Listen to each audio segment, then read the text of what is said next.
Hold on to your hats, folks, because this film kicks off with a huge street protest.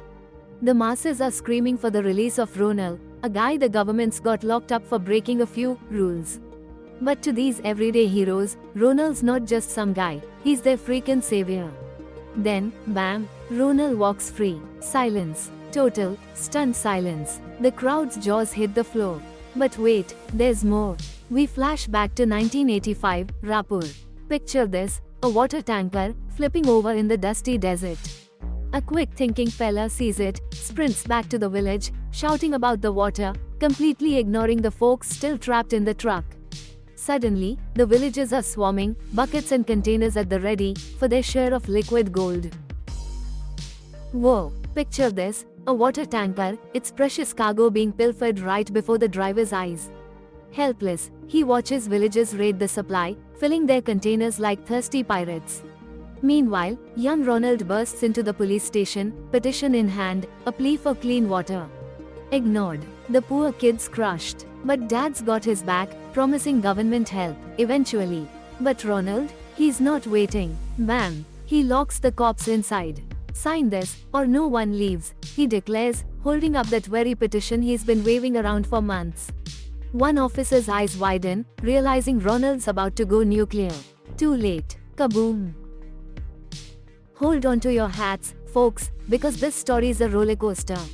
Ronald, fueled by righteous fury over his villagers' ignored cries for help, boom, plants a bomb at the police chief's office. The explosion, a shocking, tragic mess, claims innocent lives. Trial time. Ronald, brave as a lion, spills the beans about his village's desperate plight, exposing the unbelievable injustice. The judge, hearts breaking, but the law's the law. 21 years. His family watchers, hearts shattered. But wait, behind bars, Ronald transforms. He becomes a bookworm, devouring every single prison library book. And get this, back in his village, Raipur, massive iron ore deposits are discovered. Talk about a twist. Hold on to your hats, folks, because this is one heck of a story. A devastating mining operation wipes out everything, leaving a village parched and desperate. But our hero, Ronald, doesn't give up. Even in prison, where, surprisingly, he rocks a snazzy suit thanks to a prison officer with impeccable taste, he's sharpening his mind, becoming a total prison legend. Released, he's instantly snapped up for a job, using his newfound skills to fight for justice for those who need it most. Then, the cherry on top? A warm welcome home, followed by the happy news of his sister Vava's upcoming wedding.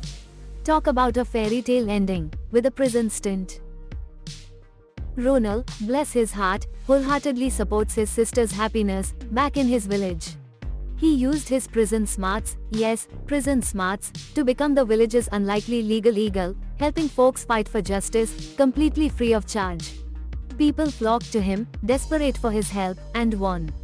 His legend spread like wildfire, attracting all sorts of characters, including Wali, a gorgeous, compassionate doctor, so smitten by Ronald's selflessness, she set up shop right there.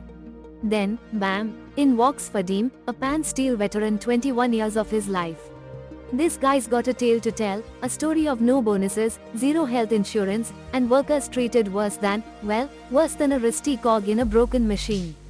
And get this, just days ago, a co-worker lost his leg in a workplace accident.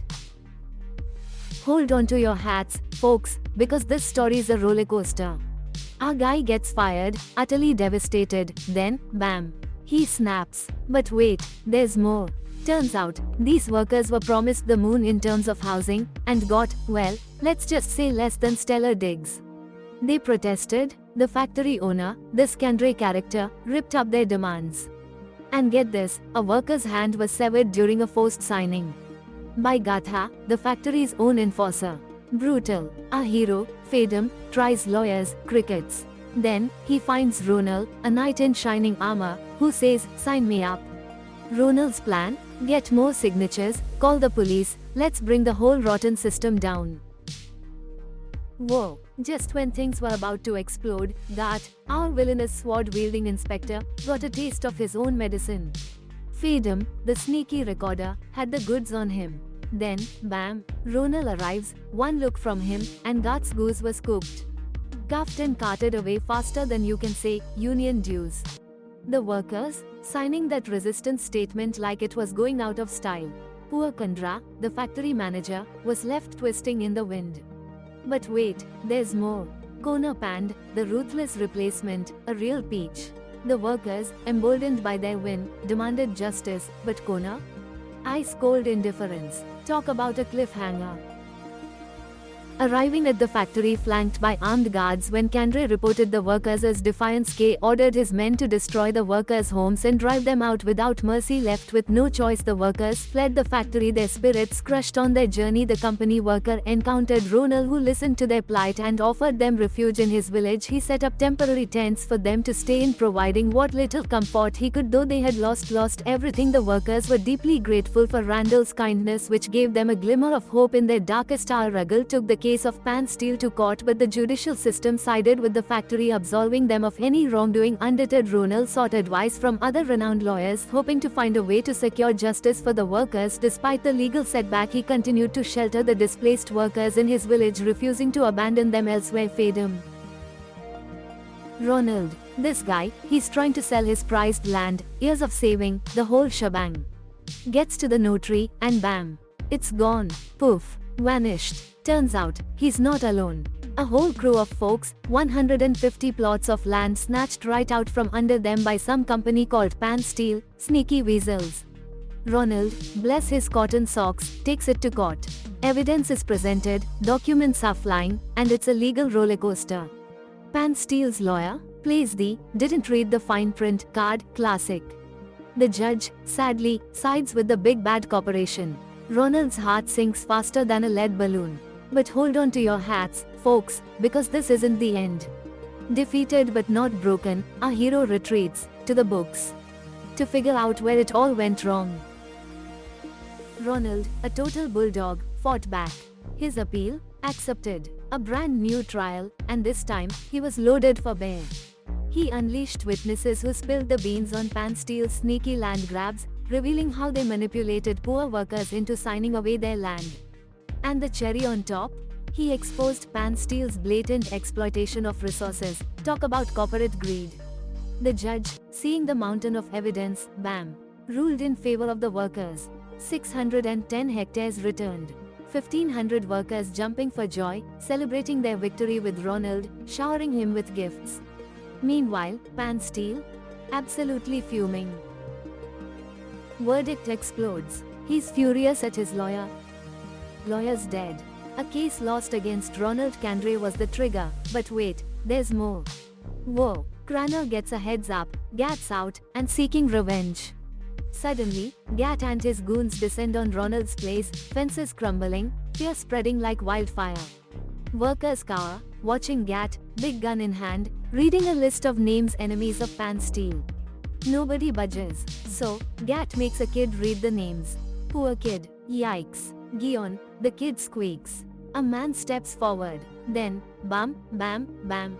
Gat unleashes fury. The terrified kid keeps reading, each name a death sentence, a brutal, merciless show of power. Mercy. The workers, eyes wide with horror, watched their pleas fall on deaf ears. Gat, a maniac, practically drank in their terror, laughing like a hyena as he unleashed his brutal rampage. Bodies littered the ground, a gruesome harvest. The survivors, shell-shocked, speechless witnesses to unspeakable cruelty. Ronald returned to a nightmare, his land a charnel house, wailing women a tragic chorus. One family, brutally murdered, the image seared itself onto his soul. He stood there, crushed by grief, guilt gnawing at him, too late. A mass funeral followed, a grim testament to Gat's savagery. But this wasn't over. Bribery greased the wheels of justice. The whole rotten system was complicit. The appeal, lost. Pan Steel waltzed back in, fences flying up faster than you can say, land grab. Poor Ronald, witnesses vanished like magic. But wait, he didn't just sulk. Oh no, this man grabbed an iron bar, disappeared, and reappeared, wielding a sword. A glaring, gleaming, awesome sword. A chair plopped down in the middle of the disputed land, Ronald's battle throne. Jata, cocky as ever, smirked and ordered an attack. Big mistake. Ronald moved like a whirlwind, a one-man army of righteous fury. Jata's goons, down for the count. Faster than you can say, property rights, Jata was, well, let's just say he had a sudden interest in very quiet contemplation. Furious, Gad lunged, but Ronald, unstoppable. With laser-focused strikes, he brought Gad to his knees, then, bam. Lights out. One terrified survivor scurried like a cockroach. Pan Steel's reinforcements arrived, but they froze. Ronald's aura of awesome was just too much. He calmly plopped down, and declared the land belonged to the workers, not Pan Steel. Kandre and CR, whoa, speechless, powerless. Cronus seethed with pure, unadulterated hate, vowing revenge. Desperation, CR bullied every bank CEO into blocking Ronald's land purchases. The battle's far from over. His scheme? Genius. No bank touched Randall's money, but undeterred, this guy stormed the government offices. One poor clerk, remembering Randall's childhood temper, oh boy, panicked and ran, whoosh, dragging his colleagues with him. Bureaucracy, Randall met that with bam. A forceful demand, a signature, and poof, his petition was on its way to the Prime Minister. Reluctantly, the officials sent it along. Victory. Legal permission secured. He built his iron ore mine, rehired everyone fairly, and KNC? Let's just say they were not amused he'd gotten the land. Hold on to your hats, folks, because this story's a roller coaster. These moneybags, they'd been hoarding the knowledge of this amazing iron deposit for years, and losing it? Devastating. Meanwhile, Ronald, the picture of calm before, morphs into a ruthless tycoon.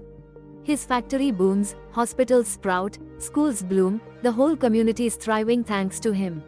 But Kandre, jealousy incarnate, he rats Ronald out to the cops, desperate to bring him down. And then there's Wali, Ronald's prego sister, jetting off to India with hubby jail to launch a healthcare business, with Ronald's full support, bless his entrepreneurial heart.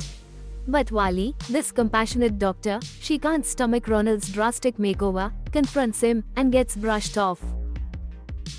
Hold on to your hats, folks, because this is a roller coaster. Randall, convinced his amazing new plan was the key to universal joy and riches, yeah, right, had a spy, Crania's plant, lurking amongst his crew. This mole reported that Lion, Randall's most trusted, aide, was hauling serious cash. So, the inspector, guns blazing, probably metaphorical guns, let's hope, raided Randall's place, expecting a mountain of loot. Instead, a truckload of sand. Sand. Randall, cool as a cucumber, calmly showed the inspector that this wasn't just any sand, it was 75% iron ore. A steal, he offered. The inspector, looking like a deflated balloon, was utterly bamboozled by Crania's dud report. But Crania, oh, she's already plotting her next move. So, KAPPROACHES, India's Prime Minister, a big shot, offering to wipe his debts clean. All K wanted in return? Help taking down Ronald. But the PM, bam, already sold everything to Ronald. Shows K a truckload of cash as proof. Talk about a setback. K's fury, off the charts. Ronald is toast, HEDECIDES. Ronald gets richer, a mining empire, international success. Then BOOM. The Prime Minister turns up dead near Ronald's mine. Cops storm Ronald's place, but he's vanished. They grab Wawa instead, poor thing, left dripping sweat, not even allowed a seat at the station. An officer tries to help, the inspector knocks him out. Brutal.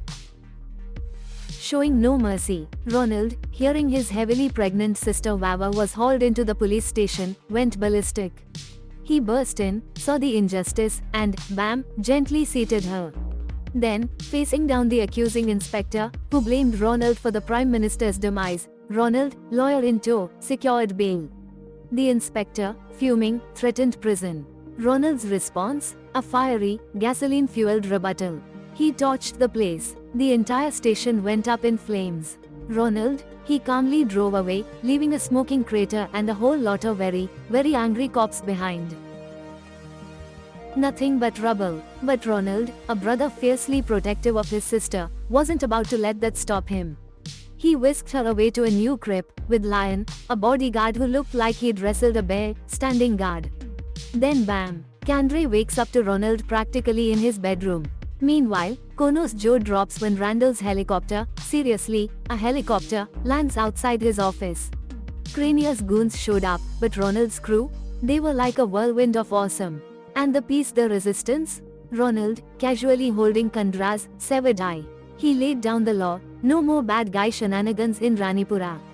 But hold on to your hats, folks, because peace? Yeah, that lasted about as long as a chocolate chip cookie at a kid's party. Randall's hospital was overrun, a tragic tidal wave of critically ill patients. They couldn't cope, bodies piling up, the place was a disaster. The staff? Totally wiped out, helpless. Little did Ronald know, some sneaky villain was pulling the strings, covering their tracks like a pro. They even brainwashed the hospital staff into acting normal. The next day, Wally drops a bombshell on Ronald: incorrect dosages, expired meds. A total medical meltdown orchestrated by someone. Ronald, our hero, tracks down the corrupt doctor, forces a confession, and the mastermind is revealed. Fradine, jealous of Ronald's success, working for jail, she plotted his downfall. The betrayal? Brutal. Ronald, heartbroken but resolute, hands Lion a weapon, and bam. Fradine's reign of terror is over. Life changed instantly. Farad's fiery demise, a massive inferno engulfing his pharmaceutical plant, ignited Ronald's fury. He'd discovered jail, the real villain, a snake in the grass, churning out lethal counterfeit drugs, repackaged death, all under jail's command. Incorrect dosages, expired meds, countless Raipur citizens dead. Ronald ambushed jail, a fiery confrontation. Jail's cold laughter, admitting his India trip was all about filthy lucre. Ronald, seething, ended jail with a single, swift, righteous strike. Then, a solemn vow extracted from Artie, never to dump him. After that betrayal, jail's out of the picture. And then, bam, Wati sees the blood on Randall's hands and bursts into tears. Labor pains and heartbreak all mixed into one dramatic cocktail. Rushed to the hospital, she delivers safely, but Wati? Stone cold silence. Betrayal hurts people. Meanwhile, Wally's caught in a father-daughter feud. Dad's not thrilled she's smitten with Ronald, rightfully so, given Ronald's less than stellar reputation. Meanwhile, CR's playing power games. He's showering Sabari, the newly minted president, with enough gifts to make a king jealous. The price? Ronald's head. Bribery, blackmail, and a whole lot of drama. This is getting juicy. Sari's face got a smile as Sabari assured Crania, Ronald's toast. Then, Sabari started WHEELING and dealing, bribing everyone with influence.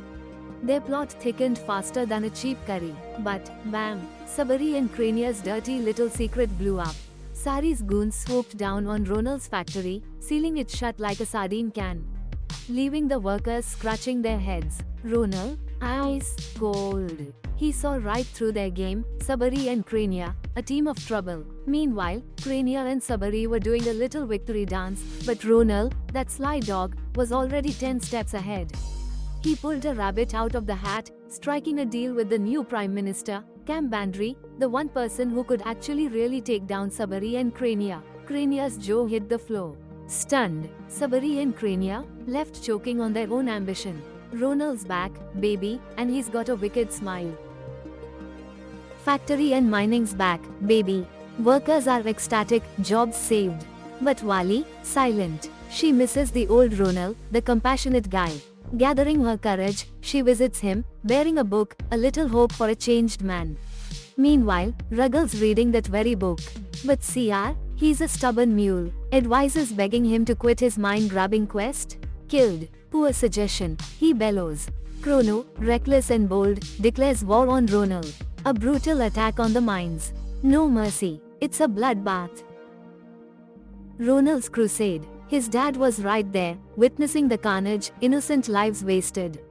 Enough was enough. This wasn't some afternoon tea party, it was a bloodbath. So, Ronald, our fearless hero, whips up a resistance, a ragtag bunch, but oh so effective.